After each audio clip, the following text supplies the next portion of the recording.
Chers amis, bonjour.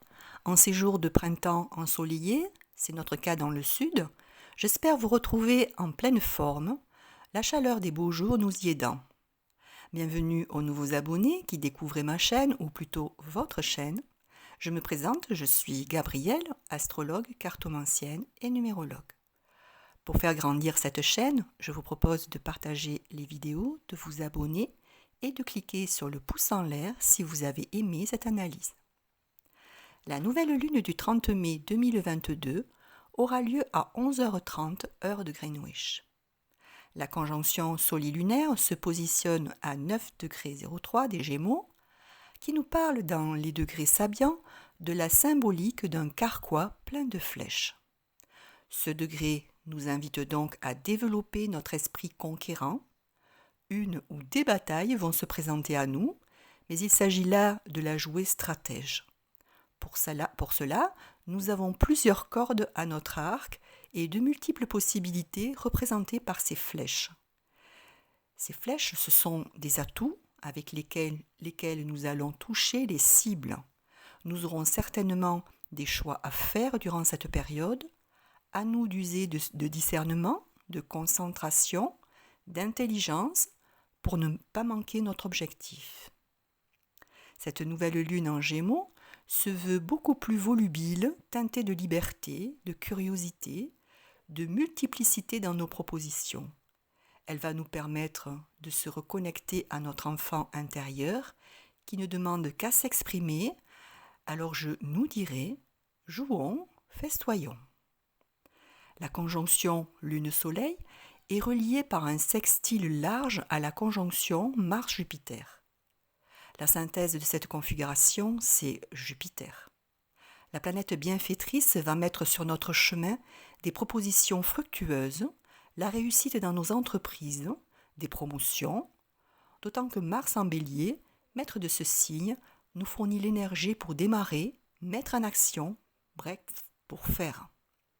Là aussi, nous entamons un combat pour acquérir notre individualité et nous avons la possibilité de faire feu de tout bois.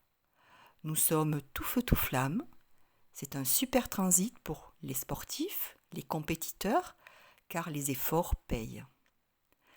Ça peut se jouer pour d'autres sur le plan légal.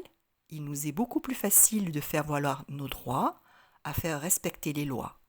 Certes, nous agissons, nous combattons, mais c'est immédiat, ciblé et efficace. Nous ressentirons très fortement ce besoin d'action avec un effet immédiat sur le plan physique.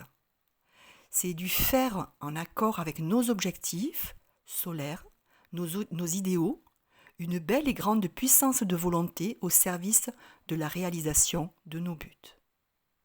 Il y a ici aussi un bon sens de l'organisation, de la réorganisation, peut-être pour certains pour améliorer un confort de vie, stabiliser la vie intime, si vous ne l'avez pas fait, lors de la dernière lunaison, laquelle était déjà propice à ça.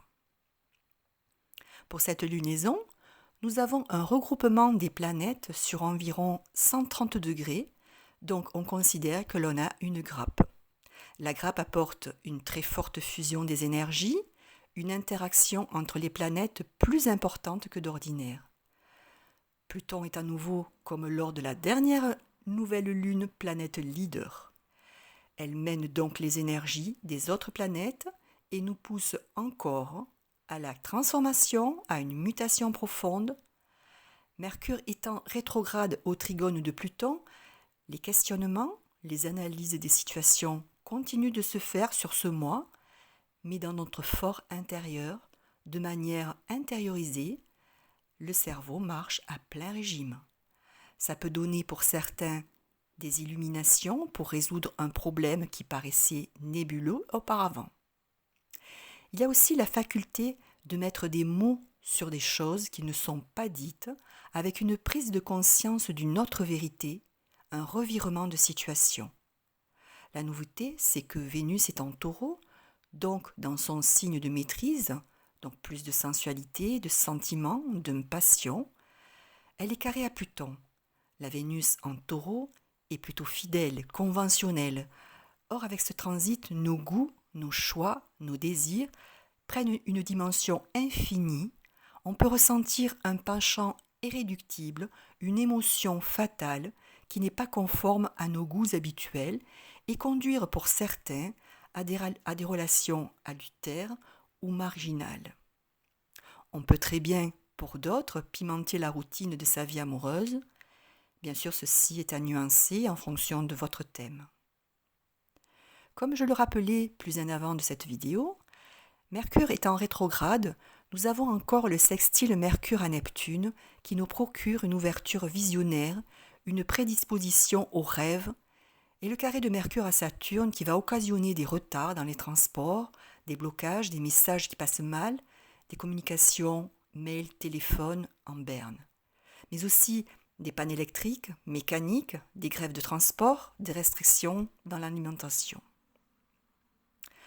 En conclusion, une nouvelle lune très plutonienne où l'on réalise le bilan de nos actions passées, avec pour certains la récolte de ce que l'on a semé, ou pour d'autres la destruction de l'ancien est en cours, les plongeant dans un chaos temporaire.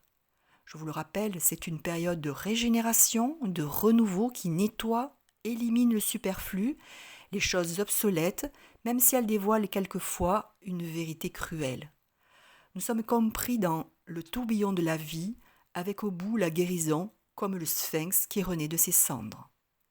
Toutefois, il faudra en passer par des discussions, des réunions, des concertations, au cours desquelles s'invitent des conflits, des tensions, des oppositions, occasionnant une certaine instabilité. Alors, il nous est conseillé de nous appuyer sur la loi, les hommes de loi, pour progresser dans notre ascension. Il faudra être patient, car on peut noter sur la période un certain ralentissement. Les signes essentiellement touchés par cette nouvelle lune seront les Gémeaux premier décan, les Taureaux, les Capricornes, les Verseaux et les Poissons dernier décan, et les Béliers premier décan.